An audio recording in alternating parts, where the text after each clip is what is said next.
So let's get started. I just wonder, have you ever had any chance to look through this module 13? This is kind of a long, lengthy module. Turns out to be, not turns out to be, and this is quite important module for you to understand. And this is not only relevant for the computer scientists, but also this is quite relevant for electrical engineering people who have any passion to develop the firmware. Do you know what is a firmware, by the way? Firmware? Firmware. F-I-R-M-W-A-R-E. Let me spell it because you guys believe I had bad pronunciation than other foreigners. So let me write it. F-I-R, firm, W-A-R-E. I don't know why this writing is so funky. Let me write it. Let me write it again. F-I-R.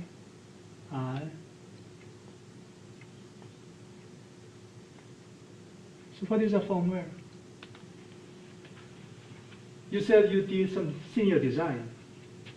You didn't write any firmware for... I mean, how is that different from software? Because the firmware, once you implement it, this disassociates yourself from the keyboard and display. There's no way you can type in, right? So that is a firmware because it's not visible anymore. It's not accessible using the I/O device anymore. It simply reacts the sensor data as an external environment. But the actual firmware development is done in where? In host machine, using the keyboard used writing C code. But once it plays onto the system, you're not accessing this firmware anymore. Right? You haven't write any C code because I thought you're taking this class because you want to write. Yeah. Right? So, yeah. Okay. Yeah. So I didn't know the distinction between that and... So when you're writing the firmware, this concurrency is kind of key. Because there are so many external events comes in from the different sensors, temperature sensors, humidity sensors, proximity sensors, or whatever, just name it. All those sensor data comes in unexpected time. Whenever the timer interrupt, or whatever types of interrupt comes in, interrupt service routine will be triggered.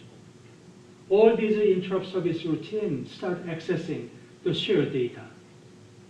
If those shared data access fail to be synchronized, then the outcome of interrupt service routine may trigger unexpected outcome. What is the unexpected outcome? Your motor start running, which shouldn't run, right? Your whatever proximity sensor data might be corrupted. All those corruption comes from what? Unexpected failure of the synchronization on the shared data. For this reason, I spent a lot of hours studying from the spring break to prepare the lectures on the topics of concurrency. Right? And what are the issues?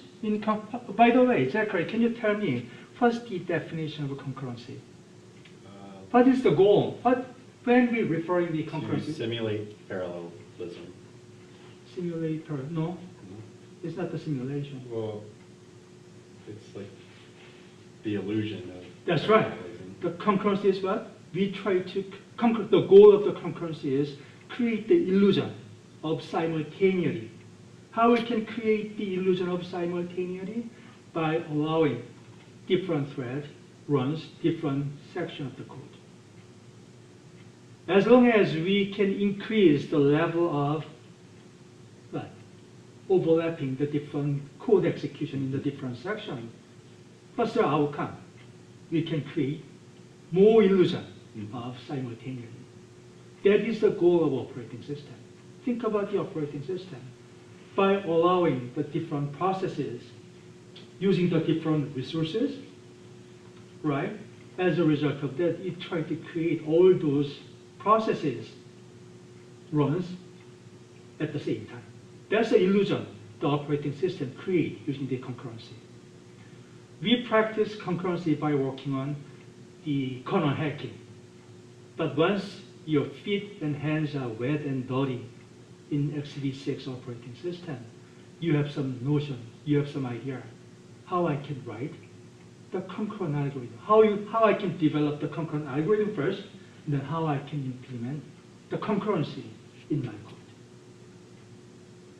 Okay, so what is the challenges in writing concurrent program? The first one is the mutual exclusion. That was what I presented in this pthread introduction, the first face-to-face class meeting. Very clunky way, informal way, and I introduced how, in what occasion we have this kinds of concurrency problem. To introduce this concurrency, expose the problem associated with the concurrent algorithm. First, we need to write multi-threaded program. In the multi-threaded program, we can naturally create the sharing of the data. All the global variables defined in a given application, those global variables are basically shared across the threads. For this reason, I introduced the pthreads API. So please look at this, please watch this recorded lecture. If you haven't done so, please watch this one, and then just try to understand how to invoke the pthread API to create the threads, and how I can run the pthread application. For this, that's a good way to put, well, I don't want to say anything. 4610, go to the 4610, and there's a directory pthread, title S, and I developed many working example directory using the pthread. First, chapter 27 thread example. This directory, I place all the sample code for this lecture. Let me just kill it. For this lecture, pthread introduction, which are being used in the face-to-face course meeting. After that, and all those recorded lecture, all the sample code being used, all these recorded video, I place under this pthread directory. This is not hard, and I prepare all the make file, and all you need to do is type make. This will create all the sample binary, and you can just execute that binary, and then you can see how the thing's being done. All right? I don't want to go through this one. Today I'm going to talk about the semaphore. And these are the recorded lecture that I made. As you can see from this title, what is the semaphores? Semaphores is a unified synchronization primitive. All right, so I just downloaded, and this is a slide, and let me talk about the semaphores. What is the semaphores? And let me bring this one to the side. Let me open another slide. I thought this is quite good.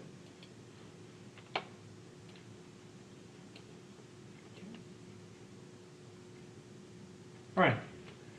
So let me first talk about the API, the synchronization interface as a semaphores.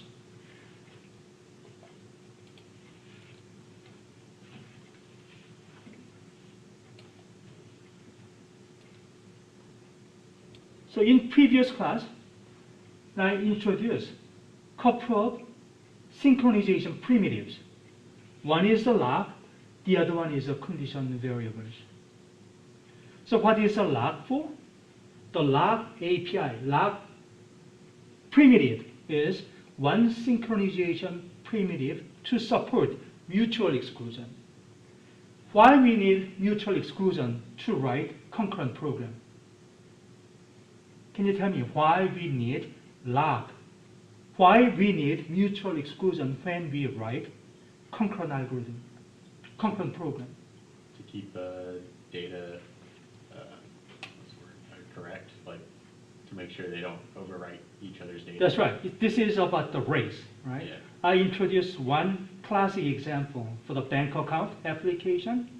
For the bank account being shared among wife and husband, and both of them racing to update the bank account balance, such as husband make money and deposit to the bank account, wife is withdrawing the money from the bank account, maybe the other way. That's kind of happy scenario. But if they race to update the bank account, then the final outcome can be a surprise. Why that is the case? Let's talk about the bank account as just integer value, okay? Let's say account. This is the shared variable. Let's say we have a two thread, husband thread, okay, and wife thread. We do not know when this husband and wife deposit and withdraw the money. So what can be done for the husband? Let's say husband update the account by adding 10. No, maybe how much money you make? I'm sorry. Okay, so let's say $100, okay? All right, maybe an hour. Every hour he made $100, right? So this is a way to update the account, right? And let's say wife, from time to time she go to shopping, maybe more, right? And then she withdraw.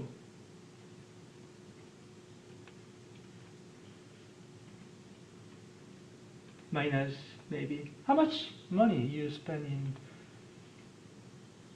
what's the price for the code usually? $50? Maybe? Yeah, 50. Yeah, 50. Right? Article. So this is what wife does, and this is what husband does. Now, even though this looks like a one C statement, when the compiler translates this C statement into the machine instruction, how many machine instructions it requires? First, come on, I mean, you took the CDA 3101, right? This is a read, right? You need to access the memory to read the content of account. This is a load instruction. Load followed by add, which is another machine instruction, followed by what? Store. This one C statement requires 3 machine instructions, allowing the timer interrupt can come in anytime as an interleaving. So the final outcome of read followed by update can be quite unexpected. It can be 100, it can be 200, it can be 50, it can be 0, whatever. It can be even 150. Nobody knows. Allowing the timer interrupt can comes in anytime. In other words, your program may run for a while, normally, but who knows, right? Whenever the light strike or whatever, right? Then your final result for the account is surprise. How can we guard? This is one of the famous challenges in writing the concurrent program. In the presence of timer interrupt, there are some unexpected interleaving in the machine instruction that create a surprise. To guard against this one, we need some types of primitive to reinforce the mutual exclusion. As long as we have some kinds of mutual exclusion being supported at the system level, then what we can do? We can consider this one as what? Critical section. This particular code as the critical section, and then we can use this log primitive so that we can have what? Log and unlock primitive so that we can treat this account plus whatever as the critical section. As a result of this log primitive, we can treat this section of code as what? One, logical atomicity. This is not the physical atomicity. Physical atomicity can be done within one execution of machine instruction. As long as we allow multiple instruction as a critical section, this is simply what? Logical atomicity. Even though there might be timer interrupt comes in, but from the user point of view, you can feel this performs as one entirely. You understand? So what I covered in previous week, how to implement this lock, how we can create the illusion, how we can implement this lock primitive to support the mutual exclusion. Do you think this is a trivial? No, it is not. It's a very, very important topic for you to understand. Okay? Now, not now. Followed by this lock primitive, I introduce another API, another primitive for the concurrency, which is a condition variable. Why we need this condition variable? This lock can introduce too much busy waiting. Do you know what I mean? First, the lock. To implement this mutual exclusion, we have no other choice but to use the busy waiting or spin waiting. Spin waiting is, let's say you and Zachary is competing for enter the critical section. Both of you using the same lock variable. Can you tell how long the Zachary will hold the lock? So what you can do? Zachary, do you still holding the lock? Yes. Do you still holding the lock? Yes. Then what do you need to do? You need to just spin, right? You need to spin, keep waiting, right? Not keep waiting, keep asking. Whenever you keep asking, is it free? You still need to use the CPU time. Asking itself is the execution of machine instruction. You know that, right? So why you just keep using up the CPU time? Just asking, right? So the more sensible way is using the conditional variable. What's the conditional variable for?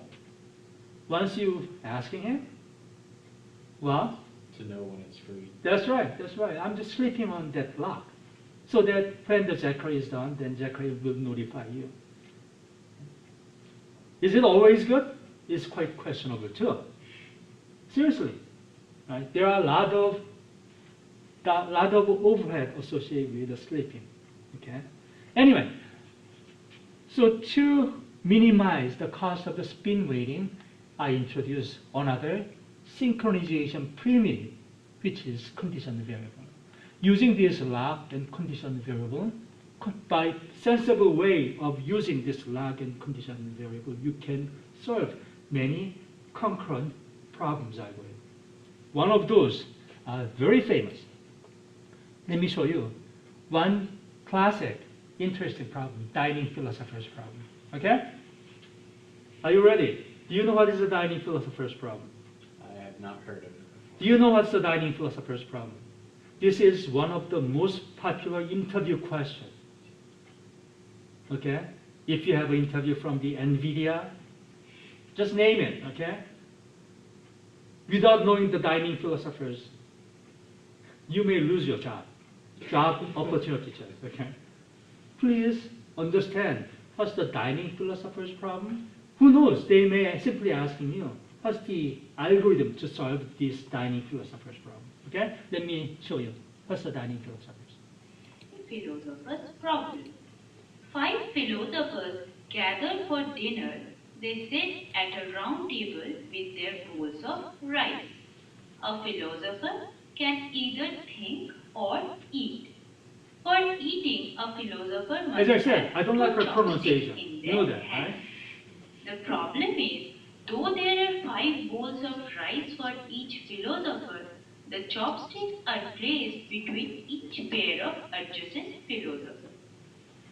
As you can see, this philosopher picks up 2 chopsticks and has his bowl of rice. After he is done with eating, he has to place back the 2 chopsticks in their place and continue to think. Let us see how Okay, so you understand. So there are 5 philosophers. You cannot vary this number. Okay? 5. Why 5? You will see. Okay? And original problem was presented as a spaghetti with a fork, but chopsticks make more sense because I can eat spaghetti with one fork. But for the rice, have you tried to eat rice with a one chopstick? Okay, maybe. You might be able to get like one grain in it. Yes. Anyway, so You understand, right? You absolutely need 2 chopsticks to eat this rice, right? So how many philosophers there? 5. These philosophers are so monotonic. Well, what I meant by monotonic is their pattern of life is what? Eat for a while, put down the chopstick, and think for a while. How long they're going to eat, how long they're going to think, nobody knows. Right? And there are 5 philosophers. Let's think about it. If all the philosophers pick up the left fork and the right philosopher, and then try to pick up the left chopstick, all the philosophers at the same time pick up the left chopstick. Successful. Right? And then they try to hold the right chopstick. What happens? All those right chopsticks being taken by the philosophers on your right. You see that? If that happens, then what? Nobody can eat. Nobody can eat their rice. This problem is known as Zachary said, is deadlock. Let me write it. No, I cannot write it because it occupies entire screen, right? What is it? This is a deadlock. What's the deadlock means? Nobody can move. No thread can proceed. Right, so let me talk about the different problem. Okay, and this particular slide, this particular YouTube clip, she only talks about the problem of deadlock. Now, let me introduce some more interesting problem. Okay, so all the philosophers pick up the left fork, left chopstick, and then they recognize the right chopstick is not available, okay? So they put down all the left chopstick. This is kind of Korean way, right? We know, we try to be polite, right? Oops, right chopstick is taken, so I put down my left chopstick. Okay? And then all those philosophers do the same thing. Pick up the left, right is not available, so put down, and pick up the left, right chopstick is already occupied, put down. They repeat this same action over and over again. Nobody moves. Nobody can eat. This problem is known as live lock. From the external point of view, the philosopher is trying to do something. But the final outcome is what? Same as deadlock.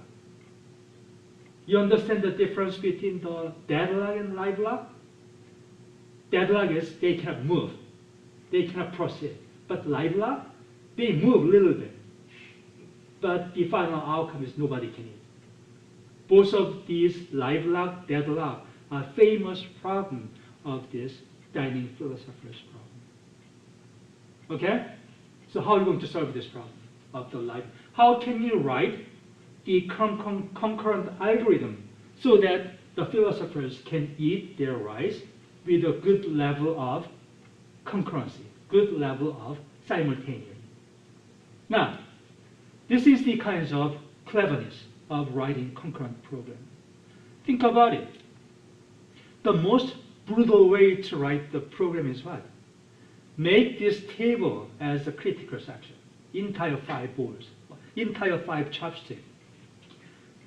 Let's think about this dining table itself, right? And you can write the concurrent algorithm. Only one philosopher can enter this dining table. You understand? Then there is no starvation. I'm sorry, there might be starvation because one philosopher can eat forever. But at least, you know what I'm talking about, right? At least each philosopher can eat certain limited time for the thinking and eating. Then there is no danger of starvation and concurrency. What's the problem? Did I say concurrency? I said no deadlock and no live lock. Right? By treating this entire 5 chopsticks in this table as one big critical section, then at least one philosopher can enter and eat. No starvation, no deadlock, and no live lock. But we don't have any concurrence. Only one philosopher can eat. Waste of resources. Not only the waste of resources, but we fail to create the simultaneity. I saw many people, they said, they claim, I write the concurrent algorithm. But turns out to be, everything is serialized. So it's a single-threaded application. They claim concurrent algorithm, but by using huge lock, it only one entity can. Do you think this is a solution? Well, it's a deadlock-free and live lock-free. It's good side, right? But it's not. It works. It works, but Yeah. it's stupid, right? Your manager will, you're kidding me. Your rice will get cold. Right. So what's the better way? How can you maintain, how can you come up with the concurrent algorithm with a good level of simultaneity? You see that? And this is kinds of, there are many people try to come up with intelligent algorithm, concurrent algorithm. They claim it may achieve the good level of concurrency. Yeah? This is a fun part when you're writing the concurrent program. But the problem is what? Whenever you're tempted to increase the level of concurrency, then somehow you introduce unexpected violation of the synchronization, such as you unexpectedly introduce failing to guard the critical section with a mutual exclusion. Sometimes you create some kinds of failure to properly impose the condition value. Right? That's kinds of quite tricky. Let me talk about the social cost. There are many failure in writing the concurrent application.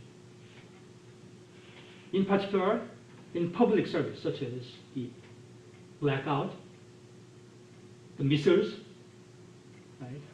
They launching the, what was the missile? Patriot missile?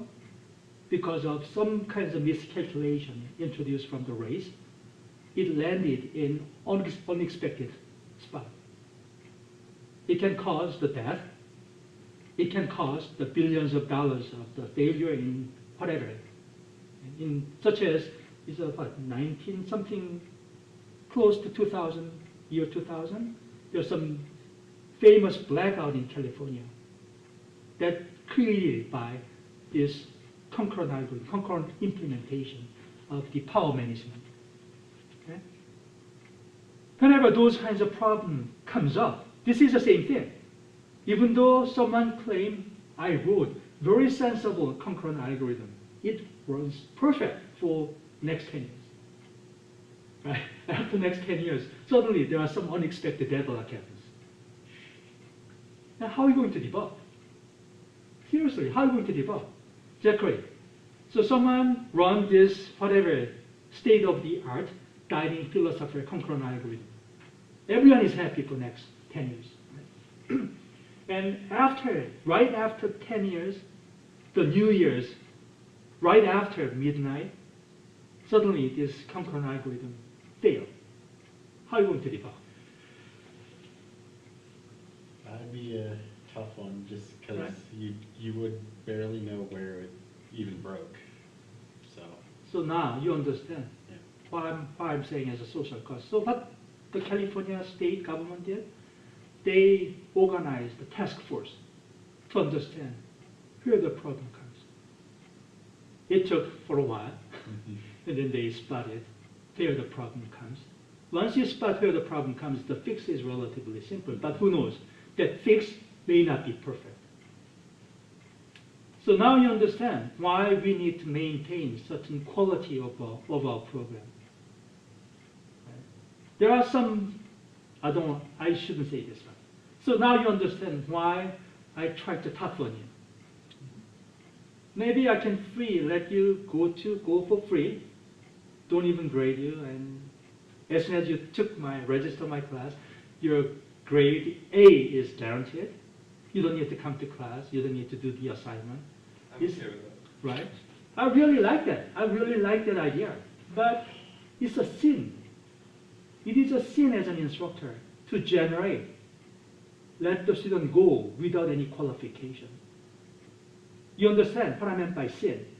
What is a sin? Think about the doctor. When you produce a medical doctor with any qualification, they may kill many, many people. This is a sin. This is a sin as an educator. Understand? Right? As a student, it's also sin if you go out the class, go out whatever, this campus, without any qualification by pressing the instructor. Could you please give me more deadline? Could you please give me some partial credit or whatever? If you go outside of this campus without any qualification, this is a sin as a student. It's a mutual sin. Right? It can kill many people. It can jeopardize many, many cultural people. I'm not pastor. Okay? I want to spend my time with my wife, to be honest. Okay, I will make myself short. Sounds like this is kind of worship or whatever, but you understand, right? You understand. Now, as a programmer, you have a responsibility. I don't know what you learned from the computer ethics class. What did you learn from the ethics class? You took that class, right? Yeah, there was one big case scenario about can't remember the name of it, but it had to deal with the some X-ray machines that basically over-radiated patients, killing them because of. So something similar to Yeah. Okay, I presented. All right. All right. So you understand, right? This is the problem we're trying to solve when we write concurrent program. In other words, this dining philosophy problem turns out to be the good training example to educate you. What are the challenges when you're writing the concurrent program? I'm not trying to asking you to write concurrent program without any weapons. I'm going to give you the weapons. What are those weapons? Well, it sounds like some nice part of myself. I give you some synchronization primitives. One is lock, the other one is conditional variables. Okay? In pthread, in particular, I use the pthread library. There's a pthread mutex lock is the defined variable data type provided from the pthread. And pthread condition variable is also the provided data type. All you need to do is to speak the right API for this lock and condition variable. By using these two synchronization primitives, you can solve these types of dining philosophers' concurrent problem challenges. There are many others, such as readers, writers problem, producers and consumers problem, and all those are very, very important problems that you know how to tackle this problem when you're writing the concurrent. So far, so good? Okay. Then why semaphores? I'm going to talk about why semaphores and what are the APIs. Then I will let you go. Okay, because Zachary is almost collapsed right now because he got deadly bored. So, right. So what is the semaphores? Semaphores is the new synchronization primitive. One primitive can serve as the lock, also can be served as a condition variable. So what's the good benefit? There's no need for you to understand how to use this lock primitive and condition variable primitive. All you need to remember is one API. So what is the API? Semaphores, again, is a unified synchronization primitive that umbrella this lock primitive and condition variable primitive. Okay? So far, so good? So there's no need for you to speak this other primitive. Just use the semaphores. Semaphores you can use. You can accomplish all those outcome, all those machine effects from the lock and condition variable. There are two API. One is a semway, the other one is a sempost.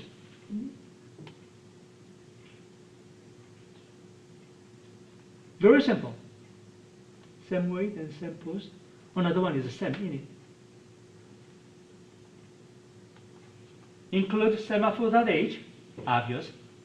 This is a singular, not the plural. Okay? Semaphore.age. And the type is a sem_t. There are 3 API. One is how to initialize it, sem_init. And there are 2 additional API. One is a sem_wait, sem_post. Right, so let me talk about this argument. You need to pass the address of this semaphore variable as a first argument.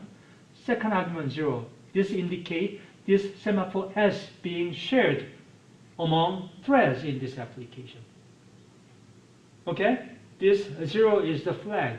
This variable S being shared among the competing threads. What is one? One is initial value associate this with this S semaphore. This third value can be any value, such as it can be 1, it can be 2, it can be 3, it can be 5, it can be 100. Basically, this third value being used, how many resources that you have as an identical type. Okay?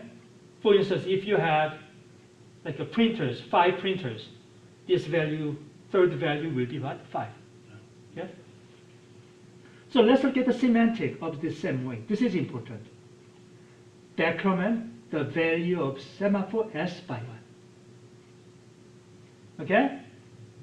After that, if the value after decrement is negative, then wait. Basically, it's a sleep. Sleep on the queue of the semaphore. It doesn't say, okay, how to implement, but this is the semantic of same way. Decrement first. As long as this S value is negative, then wait. Block there. Sleep there.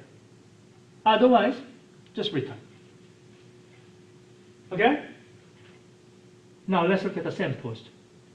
Increment the value of semaphore S by 1. If there are one or more any threads waiting blocked on this S, then wait 1. Which one? Nobody cares. Just wait 1. So this is the sem_wait, sem_post. Sounds okay? Another one. This part, the line number 2, 3. This is one logical entirety. Decrement the value of semaphore S by 1. By itself, as I said, how many motion instructions? At the least 3 motion instructions, right? Read followed by subtract followed by store. These are the 3 motion instructions. Only one motion instruction has the physical entirety. Can you tell how many lines of motion instruction being translated to accomplish this one? Maybe 6, who knows, 7 or 8. And all those motion effects to accomplish this 2 and 3, those collection of the motion instruction must be executed as one entirety. Logical atomicity. Do you understand the difference between logical atomicity and physical atomicity? What's the logical atomicity and what's the physical atomicity? Execution of one motion instruction. One motion instruction is a guaranteed physical atomicity. There is no timer interrupt comes in between while you're executing the motion instruction. That's what I meant by physical atomicity. In the logical atomicity, from the user standpoint, they do not know what's the timer interrupt, right? But during the execution of this line 2, 3, the timer interrupt comes in any point of time. In spite of timer interrupt, from the user perspective, user understanding, it looks like executed one entirely. That's what I meant by logical atomicity. Question: how the people can implement the same way then? How? How do you prevent the timer interrupt from stopping it? Right. How? Use the lock. Oh, the lock inside Right. the same way. That's right. Use the lock. So semaphore is what? It's a higher level of abstraction. But to achieve this semaphores, what you need? You may need log, you may need conditional variable. Right? What's the computer science for? Computer science is cheater, right? What's the cheater means? It's kind of level of abstraction. What's the why we create the level of abstraction? Because it's convenient for the user to use. We try to improve the productivity of the programmer by creating more higher level of virtual machine. Right? Semaphores are much more higher abstraction than the log and conditional variable. For the implementation of this API for the same wait, same post, under the hood, it may use the log and conditional variable. Okay? So far so good? Right. Now, since my time is almost up, I think it's good for me to motivate you. I don't think you guys study my previous recording, apparently. Have you watched my previous recording? No? There's no point for me to talk about other problem solving using this semaphore without understanding this one. This is point, no use. Even though I talk about how to solve guiding philosophers with the semaphores, it may not make sense to you. Okay? I want you to watch all these recordings in this module. I'm not trying to make a joke, okay? All these are the required reading. Not the recording. This is the actual chapter book. It's free. You don't have to pay anything. Download it and read it. To help you better understand all this book chapter, I even recorded it. I created my video lecture. What kinds of instructor is, right? I must be stupid or I'm too kind. But I prepared. I sacrificed my own spring brain.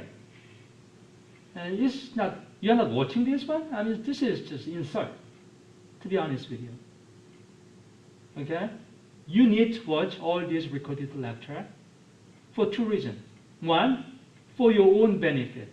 Second, it will help you better prepare for the final. All right? And what I'm going to do is I'm going to produce another video which I'm planning for today's recording. And I will record on my own time and I will upload it. As I said, these are very, very important lectures for you to understand. All these book chapters should greatly help you, your productivity, and your correct implementation of whatever coding in your own workplace. If you do not find a job yet, then this might give you some good preparation for the job interview. Okay? I'll let you go. Unless you have a question. Do you have a question, Zachary? No, I don't. Who is the last prophet in the Old Testament? You don't know yet? Last prophet. Zechariah, right? Yeah, that's you, right? Okay, I'll let you go.